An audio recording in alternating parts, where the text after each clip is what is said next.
বিশ্ব জলাতঙ্ক দিবস পালন বলাগড়ে। হুগলি জেলা প্রাণী সম্পদ বিকাশ বিভাগের উদ্যোগে বলাগড় প্রাণী সম্পদ বিকাশ বিভাগের সহযোগিতায় শুক্রবার জিরাট কলোনি হাই স্কুলে বিশ্ব জলাতঙ্ক দিবস এবং প্রাণী কল্যাণ পক্ষ উদযাপন অনুষ্ঠিত হলো। এদিন প্রদীপ প্রজ্বলনের মাধ্যমে অনুষ্ঠানের সূচনা করেন পশ্চিমবঙ্গ প্রাণী ও মৎস্য বিজ্ঞান বিশ্ববিদ্যালয়ের প্রাক্তন উপাচার্য তপন কুমার মণ্ডল, হুগলি জেলা পরিষদের প্রাণী ও মৎস্য বিভাগের কর্মাধ্যক্ষ নির্মাল্য চক্রবর্তী, বলাগড় ব্লকের প্রাণী সম্পদ বিকাশ বিভাগের আধিকারিক বরুণ মৌলিক সহ প্রমুখ। এদিন সকালে পড়ুয়া ও সাধারণ মানুষদের নিয়ে জিরাট এলাকায় একটি সচেতনতার মৌন র্যালি হয়। র্যালিতে ছিল সচেতনতার নানান প্ল্যাকার্ড।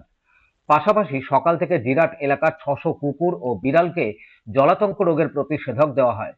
অনুষ্ঠান প্রসঙ্গে জেলা পরিষদের কর্মাধ্যক্ষ নির্মাল্য চক্রবর্তী ও ভারপ্রাপ্ত বিডিও শম্ভুনাথ দাস কি বললেন শুনবো।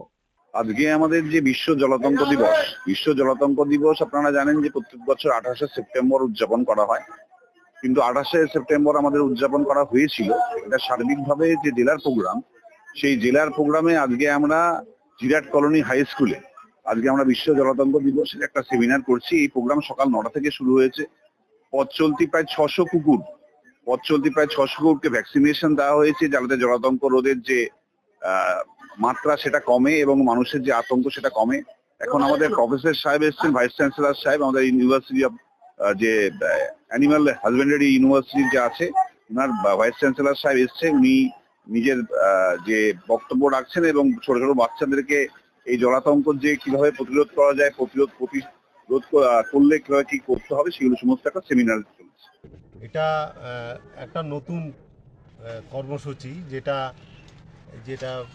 স্ট্রিট ডগ এবং শুধু ডগ নয়, বিড়াল বা অন্য যে সমস্ত জীবজন্তু, তাদেরকে স্বাধীনভাবে পৃথিবীর বুকে মানুষের মতো বেঁচে থাকার যে অধিকার দেওয়ার যে কর্মসূচি, এটা সত্যি সরকারের তরফ থেকে অভাবনীয় একটা সর্বপ্রথম প্রোগ্রাম।